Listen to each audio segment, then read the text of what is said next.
না? এটা আমাদের গিরিধারীর জন্য। বাহ, খুব সুন্দর লাগছে। কি বলবো, মানে এত সুন্দর লাগছে এই ফুলগুলো দেখে। এখন সিজন তো এটারই। হ্যাঁ, এই যে গিরিধারীর কাছে মুখটা ধরা হয়েছে। গিরিধারী তোমাদের সকলের মঙ্গল করুক। জয় গিরিধারী, জয় শ্রী রাধে। এই ভক্ত মাতাজি এসেছিলেন মেদিনীপুর থেকে আমাদের কৃষ্ণকুঞ্জে তার ছোট্ট গোপাল সোনার অঙ্গরাগের জন্য, এবং কৃষ্ণকুঞ্জ থেকে মাতাজি এই 10 নম্বর লালা গোপালকেও নিলেন। মাতাজি খুব খুশি হয়েছিলেন লালা গোপালকে দর্শন করার পর। সুন্দর হয়েছে, খুব সুন্দর হয়েছে।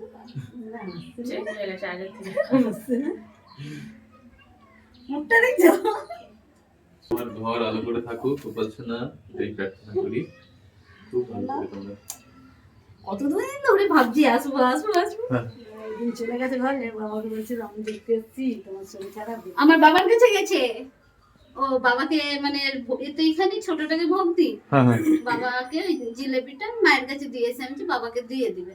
বাবা খেয়েছে, রাত্রে লেগে বলছে আমার প্রসাদটা খেলে কেন তুমি, আচ্ছা, আমার জিলেপি খেলে কেন, আমি তো এখানে স্বপ্নে? নেই। হ্যাঁ হ্যাঁ, হ্যাঁ। বাহ। বাবা বলে তুমি এখানে এসো, বলে কি হ্যাঁ হ্যাঁ, আমার হ্যাঁ। ভোগটা খেয়ে নিলে তুমি।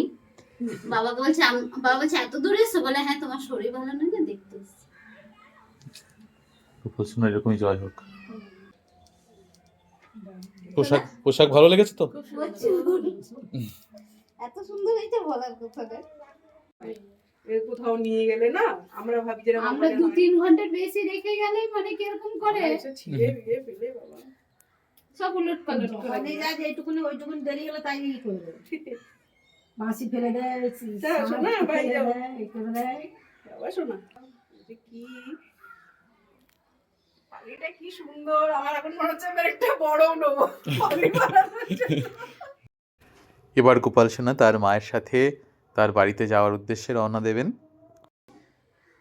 চলো বাবা, হ্যাঁ অনেক দূর যেতে হবে, টাটা করে দাও সবাইকে, যাও বলো আবার আসতে হবে।